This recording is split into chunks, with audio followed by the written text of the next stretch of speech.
Morning guys! Ayan, kagigising ko lang pero nakapagwalis na ako, paganda na tayo at nakapaghilamos na. So, magkukopy kami ng Vlogger Girl New with pandesal. Good morning everyone! Anong ginagawa niyo today? Araw ng Thursday. Hello. Ang bebe ko. Bebe!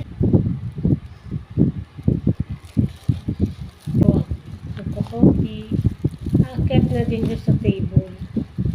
Kasi, nagko-coffee na rin daw siya. Yummy. Good girl. May kumakatok doon na isa. Yummy. Okay.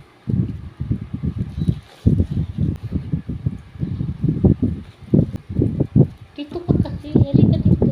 Halika dito. Ayan, sit down. Pero mas malapit ka.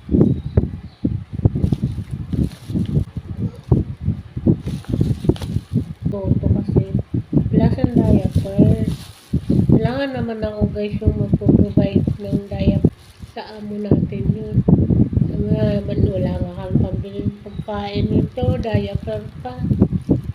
Kasi pag once na nakapasok siya, pag nakakalusot nga sa guys, malingat ka lang saglit, may ihi na dito sa bahay.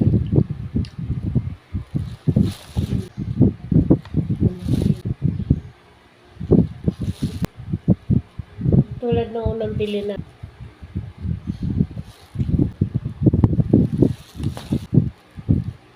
Kaya, silang dalawa ni Kuya. Pero marami naman po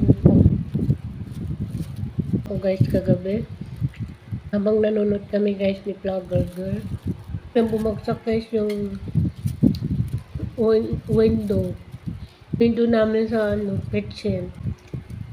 Guys, hindi naman hangin. Andito ako guys, nanonood kami ng Batang Quiapo. Bigla na lang talaga siya guys na bumagsak. Masakit yung dito ko, na-atake ako ng migraine ko guys. Pag ma-atake yung migraine ko, sumasakit yung dito ko. Mayroon pa nga sa konti. Ayun, pag di ko naman kaya guys, inom ako ng gamot. Pag kaya ko pa, katulad ngayon, kaya ko pa. Hindi siya masyado masakit.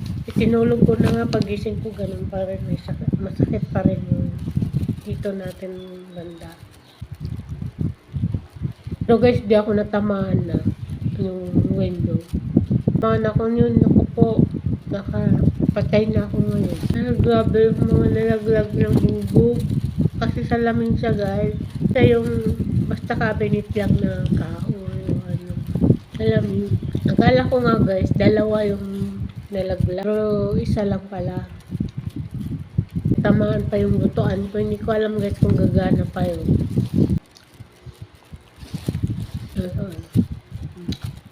Anong almusal nyo ngayon, mga kalamon, mga kapatay gutom at madlampian? Anong mga ganap nyo sa buhay?